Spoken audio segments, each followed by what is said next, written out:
আমাদের এই সুন্দর পৃথিবীতে দু ধরনের মানুষ বসবাস করে। প্রথম ক্যাটাগরির মানুষজন হলো যারা উপার্জন করছে কিন্তু সব টাকা সঞ্চয় করেই তাদের মনে স্বস্তি। আর দ্বিতীয় ক্যাটাগরির মানুষজন হলো যারা উপার্জন করতে বিশ্বাসী এবং সেই টাকা দিয়ে নিজের আনন্দ খুঁজতে বিশ্বাসী। এই দ্বিতীয় ক্যাটাগরির মানুষজন সব থেকে বেশি আনন্দ পায় ওই দ্বিতীয় ক্যাটাগরিটাই আমার মধ্যে বিরাজমান। দেখো, সঞ্চয় তো করতে হবে, তবে নিজের আনন্দটাকেও কিন্তু প্রাধান্য দিতে হবে। একে তো শীতের মরশুম, তার উপরে আবার অ্যানিভার্সারি, দুটো একেবারে মিলেমিশে একাকার। তাই তো একখানা মস্ত বড় ট্রিপ প্ল্যান করে নিয়েছি। গোছগাছ শেষ করেই মা তারার নাম নিয়ে বেরিয়ে পড়লাম ট্রিপের উদ্দেশ্যে। তার উপর আজকে আমাদের প্রথম অ্যানিভার্সারি। হ্যাঁ, ঘটা করে হয়তো আমরা অতটা সেলিব্রেট করিনি, কিন্তু এটাই হলো আমাদের কাছে বেস্ট সেলিব্রেশন। নমস্কার বন্ধুরা, কেমন আছেন সবাই? আশা করছি সবাই খুব ভালো আছেন, আমিও ভালো আছি। স্বাগত জানাই প্রতিদিনের অক্সিজেনের নতুন ব্লগে। 4 দিনের ছুটি অ্যারেঞ্জ করে আমরা চলে গেছিলাম সিল্ক রোড ভ্রমণে। অলরেডি আমি মালদা পৌঁছেই গেছিলাম, আর তার আগে আমি একটা কেক দোকান থেকে সুন্দর কেক নিয়েছিলাম যাতে আমরা ট্রেনে বসেই সেলিব্রেট করতে পারি। আর ওই কেকটা দেখেই বর্মশাই একেবারে সারপ্রাইজ। তবে বাড়ির সকলের সঙ্গে বসে সেলিব্রেশন করার মজাটাই একেবারে আলাদা। যেহেতু বর্মশাইয়ের থেকে আমি সুন্দর একটা ঝুমকো গিফট পেয়েছিলাম, রিটার্ন গিফট আমি ওনাকে চকলেট দিয়েছিলাম। এই প্রথমবার ট্রেনের মধ্যে কেক কাটার এক্সপিরিয়েন্সটা অসাধারণ ছিল। কেক কাটিং করার পরই আমরা সেরে ফেলেছিলাম আমাদের ডিনার, যেটা আমি নিয়ে গেছিলাম আলুর দম আর পরোটা। ঠিক রাত 2:27 আমাদের এনজিপি স্টেশনে পৌঁছে দিয়েছিল আমাদের ট্রেন। প্রতিবারের মতোই আমরা এক্সিকিউটিভ লঞ্চে যেতে চেয়েছিলাম, কিন্তু এবারে আমাদের ভাগ্য একেবারেই খারাপ ছিল। এক্সিকিউটিভ লঞ্চ না পাওয়ায় আমরা বাইরে বসেই অপেক্ষা করছিলাম। তার মধ্যেই আমরা উপলব্ধি করলাম আমাদের ট্রলি ব্যাগগুলো নাম্বার লক করা ছিল, সেগুলো কোনো মতেই খুলছে না। অনেক অস্বস্তির মধ্যেই পড়েছিলাম। গাড়ির ড্রাইভার দাদাকে ফোন করাতে উনি বললেন যে এখন তো কোনো দোকান খোলেইনি, পাহাড়ের কোনো মার্কেটেই দেখতে হবে ওই লকটা ভাঙা যায় কিনা। তবে ভগবান আমাদের যতই কঠিন পরীক্ষার মধ্যে ফেলুক না কেন, উপায় নিজেই বের করে দিয়েছে। শেষমেশ তালাটা ভাঙতে হয়নি, কিন্তু লকটা খারাপ হয়ে গেছে। ভোর 4টের দিকেই আমরা রওনা দিয়েছিলাম গাড়ি করে। তবে পাহাড়ের এই আঁকাবাঁকা রাস্তা এবং চারিদিকে ঘন কুয়াশায় যেমন অ্যাডভেঞ্চারাস লাগছিল, তার থেকে বেশি ভয়ও লাগছিল। সেই ভয় কাটিয়েই আমরা উঠে গেছিলাম পাহাড়ে। আর যেতে যেতে আমরা অনেকটাই অসুস্থ হয়ে গেছিলাম। প্রতিবারের মতো এবারে আমাদের পাহাড়ের জার্নিটা এতটা সুবিধাজনক ছিল না। তাও আমাদের অদম্য মনের জোর আর সাহস নিয়েই আমরা পৌঁছে গেছিলাম পাহাড়ের বুকে। এদিকে এই ছোট্ট কিউট বাচ্চাটা আমাদের সামনে এসে উপস্থিত হয়েছিল। পাশেও দুজন ছিল, তারা আরোই তেঁদর ছিল। হ্যাঁ, কুকুর বটে, বাট তেঁদরামিটা বাঁদরের থেকে বেশিই করছিল ওরা। মাঝখানের দিকটা শরীর যেন আর এই জার্নিটা নিতেই পারছিল না। তাই আমরা নিয়েছিলাম একটা চায়ের ব্রেক। মনের মধ্যে শুধু এটাই চলছিল, কখন যে হোমস্টে পৌঁছবো আর ওখানে গিয়েই একটু বিশ্রাম নেব। আমাদের জার্নিটা যেহেতু 3 নাইট 4 ডেজের ছিল, তাই প্রথম দিন এত ভিউ পয়েন্ট আমাদের ছিল না, যার জন্য আমরা গিয়ে অনেকটা টাইম রেস্ট নিতে পেরেছি। সিকিমে আমরা অলরেডি এন্টার করে গেছিলাম, আর প্রথম আমাদের সাইট সিনে ছিল রিনকের এই গণেশজির টেম্পলটা। এই মন্দিরটার নাম হচ্ছে বিশ্ব বিনায়ক টেম্পল। ওই যে কথায় আছে না, তুমি না চাইলেও ভগবান যদি তোমাকে ডাকে, সেই ডাক তুমি অমান্য করতেই পারবে না। এত অসুস্থতার মধ্যেও ইচ্ছে ছিল না আসার, তবুও এসেছি, কারণ এটা ভগবানেরই ডাক ছিল। গণেশজির দর্শন করে মনটা সত্যি হালকা হয়ে গেছে। তবে আপনারা যারা ভাবছেন এই সিল্ক রোড ভ্রমণে আসবেন, তাদের জন্য একটা ছোট্ট ইন্ট্রো দিয়ে দিচ্ছি। 3-4 দিনের ছুটি জোগাড় করে নিন, পকেটে রাখুন 30 থেকে 35,000 টাকা। কলকাতা থেকে যারা আসতে চাইছেন, তারা সোজাসুজি ট্রেন ধরে নেবেন, একেবারে নেমে যাবেন এনজিপি স্টেশন। বাসের ব্যবস্থাও খুব সুন্দর আছে। আর যারা চাইছেন এই গঙ্গারামপুর, বালুরঘাট কিংবা মালদা থেকে যেতে, তারাও বাস ধরে নিতে পারেন। বাস আপনাকে যথাসময়ের আগেই শিলিগুড়ি জাংশন পৌঁছে দেবে। তার আগে কোনো এক ট্যুর প্ল্যানারদের সঙ্গে অতি অবশ্যই কনসাল্ট করে নেবেন, যাতে ওরা আগের থেকে সমস্ত বুকিং গুলো করে রাখে। আমরা যে ট্যুর প্ল্যানারদের সঙ্গে কথা বলেছিলাম, তার ফোন নাম্বার এবং সঙ্গে ডেসক্রিপশন নিচে দেওয়া থাকবে, চাইলে আপনারা ওখান থেকেও কালেক্ট করে নিয়ে কথা বলে নিতে পারেন। 4 দিনে আপনাদের 3টে আলাদা আলাদা হোমস্টে দেওয়া হবে। Check in and check out টাইমটা যেহেতু 10টা থেকে 10টা, তাই আপনারা প্রথম দিন পেয়ে যাবেন লাঞ্চ, সঙ্গে স্ন্যাক্স, ডিনার, পরের দিন ব্রেকফাস্ট। তবে ব্রেকফাস্টের মেনুতে কিন্তু আপনি পরোটা, লুচি বা ম্যাগি পেয়ে যেতে পারেন। তবে লাঞ্চ অ্যান্ড ডিনারটা কিন্তু সব জায়গায় একই। লাঞ্চে আপনি পাবেন ডিম, আর ডিনারে পেয়ে যাবেন চিকেন।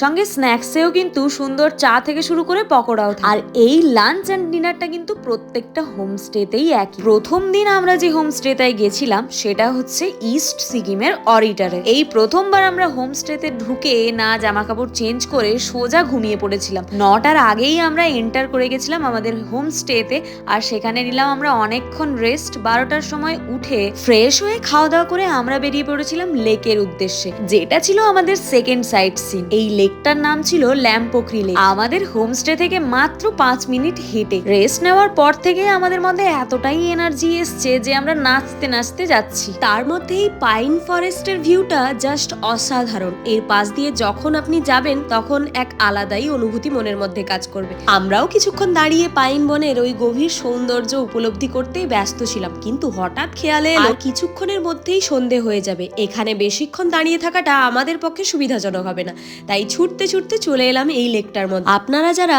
হোমস্টে থেকে বসে ভিউ এনজয় করতে চান বা 5 মিনিটের হাঁটা পথে গিয়ে ভিউ এনজয় করতে চান, তাদের জন্য মোক্ষম হোমস্টে এটা। অরিটারে এলেই এই লেকটা আপনার মনকে একেবারে ছুঁয়ে যাবে। প্রথমে ভাবছিলাম শরীর হয়তো আজকে আর শান্তি দেবে না, আমরা হয়তো এই লেকে আজকে ঘুরতে আসতেই পারবো না, কিন্তু বিকেল হওয়াতে যখন এখানে এলাম মনের মধ্যে সমস্ত নেগেটিভিটি এক নিমেষে মুছে গেল। আপনি চাইলেই এই লেকের কিনারায় বসে আপনার পার্টনারের সঙ্গে সুখ দুঃখের অনেক কথা বলে নিতে পারেন। আপনাদের ঝগড়া অশান্তি সবকিছুই এক নিমেষে শেষ করে ফেলতে পারেন। ওদিকে এত সুন্দর ভিউ এর মধ্যে একটু মজা না করলেও মনটা কেমন যেন একটা করছিল, তাই আমি চলে গেলাম আমার বরকে ইরিটেট করতে। আজকে এমনিই ওর শরীরটা ভালো নেই, আর তখন থেকেই দেখছি কিছু একটা বললেই একেবারে তিড়িং বিড়িং করে উঠছে। তাই মনে মনেই ফোন দিয়ে এঁটে ফেললাম যে মুডটা তো ঠিক করতেই হবে। তাই গিয়ে ওর হাত ধরে একটু নাচার চেষ্টা করছিলাম, কিন্তু আমার যে আনরোম্যান্টিক বর জুটেছে আমার ভাগ্যে, কি আর বলবো বলুন। উনি তো আর নাচতে পারেন না, উনি ওনার মায়ের সঙ্গে কথা বলতেই ব্যস্ত। তাই ইরিটেট করার প্ল্যান ক্যান্সেল। এবার আমি চলে এসেছি আমার ক্যামেরার সামনে। এত সুন্দর শান্ত নির্জন পরিবেশের থেকে সত্যি যেতেই ইচ্ছে করে না। কি আমি কি মিথ্যে কথা বলছি? আরে না, আমার চারিদিকের ভিউটা দেখলে বুঝতেই পারবেন যে জায়গাটা কতটা সুন্দর। তবে এবার যে দিকটা যাচ্ছি সেদিকটা আরোই সুন্দর। আমি আর বোন থাকলে সেখানে রিলস ভিডিও হবে না, এটা তো কখনোই হতে পারে না। এতই রিলস এর ভিডিও শুট করেছি যে বরমশাই লিটারালি ইরিটেট হয়ে গেছে। ইরিটেট হলেই বা ওনাকে আর কে পাত্তা দেয় বলুন?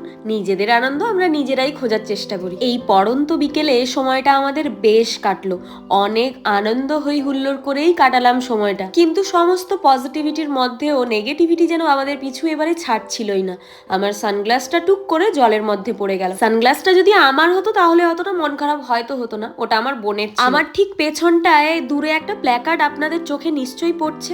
ওই প্ল্যাকার্ডটার সাইড দিয়েই গেলে একটা মনস্ট্রি পড়বে, যেটা ভেবেছিলাম আমরা দেখবো, কিন্তু সন্ধে হয়ে যাওয়ার ভয়ে আর দেখতে পারিনি। তবে ওই মনস্ট্রিতে গেলে নাকি পুরো লেকটার ভিউ দেখা যায়, সেটা আমরা মিস করে গেছি। কিন্তু আমাদের পার্টি হার্ড করতে হবে। ये रॉक नौकरी गई भाड़ में, हम चले पहाड़ में।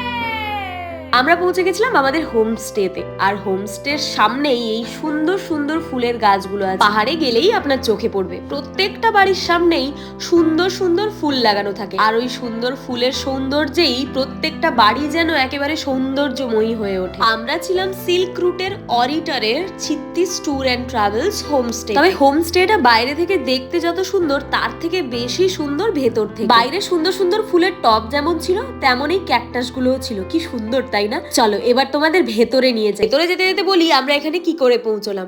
আমরা আগের থেকেই একটা ট্যুর প্ল্যানারের সঙ্গে কথা বলেছিলাম, তারাই আগের থেকেই হোমস্টেটা আমাদের জন্য বুক করে রেখেছিল।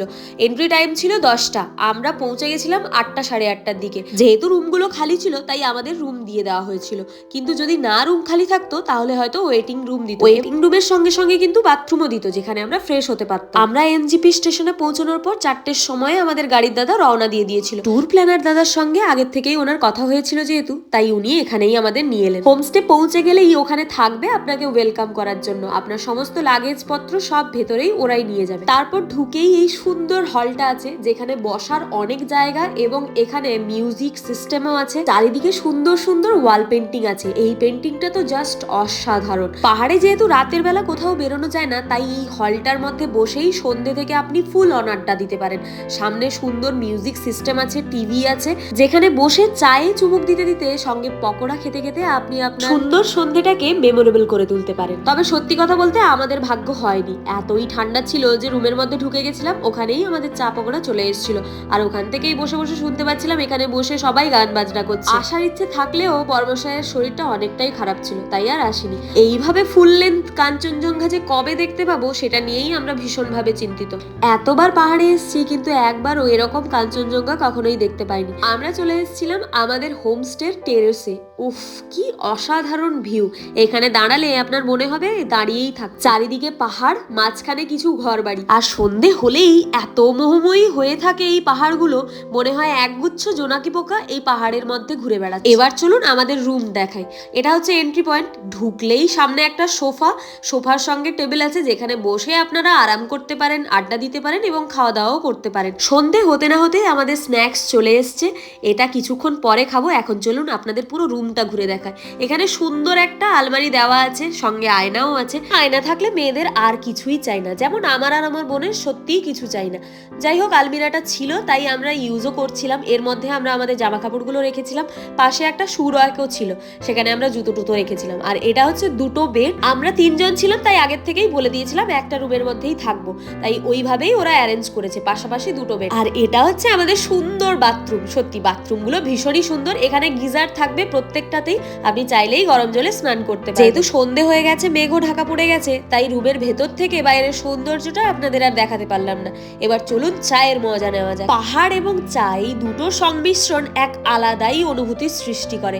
আর এখানে আমরা ওদের বলেই দিয়েছিলাম যে আমরা চিনি ছাড়া চা খাবো, তাই ওরা আলাদা করেই আমাদের চিনি দিয়ে দিয়েছিল। এবার চাইলেই আপনি অ্যাড করে নিতে পারেন। চায়ের সঙ্গে এরা স্ন্যাক্সে ভেজ পকোড়াই দেয়, আর সেটা সাধারণত বাঁধাকপির পকোড়াই হয়। আপনারা যারা যারা এই ব্লগটা দেখছেন তারা কিন্তু অবশ্যই কমেন্ট করবেন আপনারা কোথা থেকে দেখছেন এবং কেমন লাগলো। আচ্ছা, এখানে একটা কথা বলে নিই, যেহেতু আপনি ট্যুর প্ল্যানারের সঙ্গে কথা বলে গেছেন, তাই এখানে আপনাকে কোনো জায়গায় পে করতে হবে না। আপনি আপনার মতো থাকবেন, খাওয়া দাওয়া করবেন, চলে আসবেন। আপনি আপনার ট্যুর প্ল্যানারকে যখনই পেমেন্ট করবেন তখনই ওরা এখানে পেমেন্ট করে দেবে, তাই আপনি একেবারে ঝাড়া হাত পা। ওদিকে আমাদের ডিনারও চলে এসেছিল। ডিনারে ছিল চিকেন, রুটি আর আলু ভাজা। তরকারিটা ভালোই ছিল, কিন্তু আমাদের খাওয়ার অনিচ্ছা থাকার জন্য অনেকটা তরকারি আমরা নষ্ট করেছি। তবে পাহাড়ের খাবার নষ্ট করা যায় না, কারণ ওখানে খাবার সচরাচর পাওয়া যায় না। কোনো কারণে যদি পাহাড়ে ধস নামে তাহলে খাওয়া দাওয়া নিচের থেকে সরবরাহ একেবারে বন্ধ হয়ে যায়, আর সেই সঞ্চয়িত খাবার দিয়েই ওদের চালাতে হয়। তাই তো পাহাড়ে ঘুরতে যাওয়াটা আমাদের জন্য ভালো, কিন্তু 1 সপ্তাহ আপনি এখানে টিকতেই পারবেন। আমরা সাধারণত যে আলিশান জীবনযাপন করি তার 25% মানুষ এখানে পায় না। যাক, আপনাদের ইনফরমেশন দিতে দিতে আমাদের খাওয়ার বাড়াও হয়ে গেছে। এরপর খাওয়া দাওয়া শেষ করলেই আমরা ঘুমিয়ে পড়বো। কাল আবার আমরা এই হোমস্টে থেকে বেরিয়ে আরেকটা হোমস্টেতে যাব। এই হোমস্টেতে আর আমরা ফিরে আসবো। পাহাড়ের একেবারে ওপরের দিকে যেহেতু উঠে যাচ্ছি, তাই নিচের দিকে একেবারে লাস্টের দিন আসবো। আপনি চাইলেই একেবারে উচ্চতায় উঠে যেতে পারেন, কিন্তু সেইটা আপনার শরীর পারমিট করবে না। সকাল হয়ে গেছিল, গাড়ির দাদা আমাদের টাইম দিয়ে দিয়েছিল 10টার মধ্যে আমাদের রেডি হয়ে যেতে হবে। রীতিমতো আমরা সময় মতো উঠেই পড়েছিলাম, কিন্তু ওই সমস্ত পজিটিভিটির মধ্যেও নেগেটিভিটি যেন আমাদের পিছুই ছাড়ছিল না। এখানেও ঘটলো আরেক কাণ্ড। নিচের যে মেন মোটর ওটা ব্লাস্ট করে গেছে, বাস কারেন্ট চলে গেছে। আর কারেন্ট না আসা পর্যন্ত স্নানই করতে পারবো না। আমাদের সঙ্গেও যারা ছিলেন তারা সকালবেলা উঠে স্নান করে বেরিয়ে পড়েছেন, কিন্তু আমরাই একেবারে আটকা পড়ে গেছি। যাক, অনেক কষ্টে নিচে থেকে জল এনে দিলেন, তারপরে স্নান করে আমরা বেরিয়ে পড়েছিলাম।